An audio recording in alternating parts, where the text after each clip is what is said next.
June 7th, 1970. The hero. When I returned home, there was some culture shock to work through. Women's skirts had gotten short, men's hair had gotten long. I'd grown up with a flat top, so when the Army sheared my head, it wasn't all that big of a deal. Since barbers were far and few between where I was in Vietnam, my hair had actually grown out enough to comb for the first time in my life. With a few more months of hair growth and sporting new sideburns, I was beginning to look like I belonged in the 70s. After returning to civilian life, I did have one recurring nightmare. I would wake up in a cold sweat believing I'd returned to active duty because of some clerical error. Although I'd only served 2 years in the military, the normal 4 years of active reserves had been waived because I'd served in Vietnam. Thinking I had totally completed all of my active duty, I couldn't imagine why a phone message left with my parents said I needed to contact a colonel with the Dallas Army Reserves. Feeling the cold sweats returning, I called the colonel. He asked if I'd be available on Sunday afternoon for presentation of my Bronze Star with V device. Told the colonel I wasn't aware I'd been awarded the Bronze Star. He said he had the orders in front of him, and if I would show up at Herzog Field, they would present it to me. My very first thought was my new 70s look in my military uniform would definitely clash. My only question was, can I accept it in civilian clothes? The colonel asked if I was ashamed of the uniform. I told him no, that on the contrary, I wasn't sure my new look would honor the uniform, and I didn't want to cut my hair and start my move back to civilian life all over again.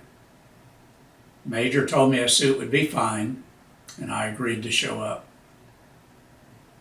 While I was serving in Vietnam, I was honored when I was told I'd been awarded the Combat Infantry Badge.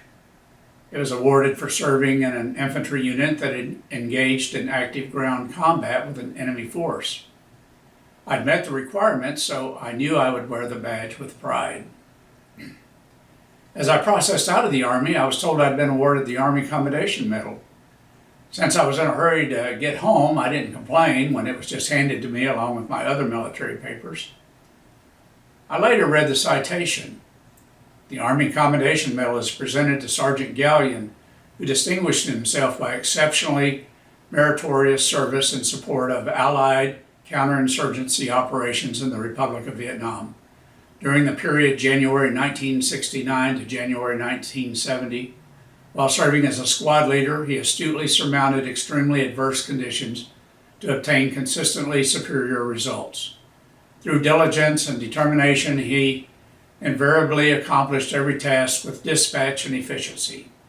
His unrelenting loyalty, initiative, and perseverance brought him wide acclaim and inspired others to strive for maximum achievement. Selflessly working long and arduous hours, he had contributed significantly to the success of the Allied effort. His commendable performance was in keeping with the finest traditions of the military service and reflects distinct credit upon himself and the United States Army. It did read well, but I wondered if it was just a perk that went with my rank, along with not causing any trouble that made the official record. The military has their own complex ranking of their medals, but as an infantry soldier, I assumed the simple basic categories were the Congressional Medal of Honor for dead heroes, Silver Stars for heroes with hospital time, and Bronze Star with V device for heroes who didn't need to go to the hospital. After I hung up from speaking with the colonel, I realized I still didn't know what I'd done to deserve a Bronze Star. Seems like if I'd done something heroic, I'd remember it. Surely it must have involved contact with the enemy, and as I started taking inventory of my year in Vietnam. It was Valentine's Day when I was shot at for the first time by a friendly village. It did take a lot of self-control to not shoot back, but laying in the road doing nothing while some friendly villagers shoot at you didn't seem like metal material. In March at LZ Bass, the enemy attacked our fire base. Since the Special Forces camp was across the runway from my position, we were ordered not to shoot unless we had a clear target. We defended our position without firing a round. I I did run to get gas masks out of the APC when the pallet of tear gas caught on fire, but still a little weak for a medal. And there was the time my APC was hit by a rocket at night and caught on fire. Although the resulting fire was spectacular, if there were any heroes, it would have been the tank that came to our rescue. There was the highway incident where we were ambushed before we could set up our own ambush. I did try to save the NVA soldier we shot, but my first aid skills were not able to keep them alive long enough to question them. My squad did take some initiative to go out and help the other tracks that had just been ambushed outside our LZ, but if anyone deserved a medal from that day, it would have been Doc Cressman. There was the big bunker complex my LRP team discovered. A lot of money was spent blowing up an empty complex, but surely the Army wouldn't try to sell the mission a success by giving me a medal. And there were the NVA soldiers that walked past my LRP team. We did call in gunships and artillery. Maybe the platoon that relieved us the next morning did find something of interest, and I was never told. Right after I was sent back to the mechanized unit, our company was ambushed on the road to Play Morong.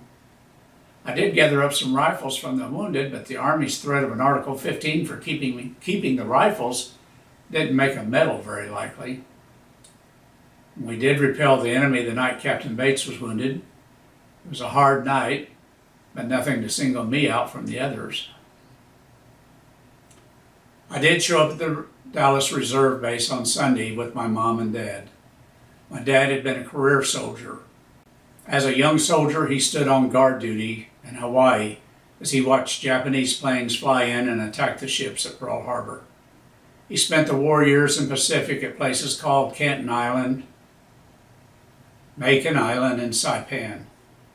With my parents standing close by and a company of reservists standing at attention in front of me. The colonel started reading. For heroism in connection with military operations against an armed hostile force in Republic of Vietnam, Sergeant Gallion distinguished himself while serving as a squad leader with Company A, 2nd Battalion, 8th Infantry, 4th Infantry Division. On 2 November 1969, while conducting a sweep through an area north of Play Morong, elements of Company A were engaged by a large enemy force. During the contact, all the weapons on Sergeant Gallion's armored personnel carrier became inoperable. With complete disregard for his personal safety, Sergeant Gallion ran through heavy enemy fire to gather the weapons from a disabled tank and bring them back to his APC. Once again armed, Sergeant Gallion's crew was able to lay down a devastating volume of fire on the enemy. Sergeant Gallion's personal bravery, outstanding performance, and exemplary devotion to duty are in keeping with the highest traditions of the military service and reflect great credit upon himself, his unit, and the United States Army. He then pinned the Bronze Star Medal to my suit coat. I did recognize the events in the citation, but hearing the actions painted with such heroic words sounded strange to me. I looked over at my dad as he stood proud, and a strange feeling overcame me. I recall the rows of ribbons he wore on his Army uniform from all of his World War II campaigns, and I realized I was not the only person that knew my dad was a hero. The Army knew it too.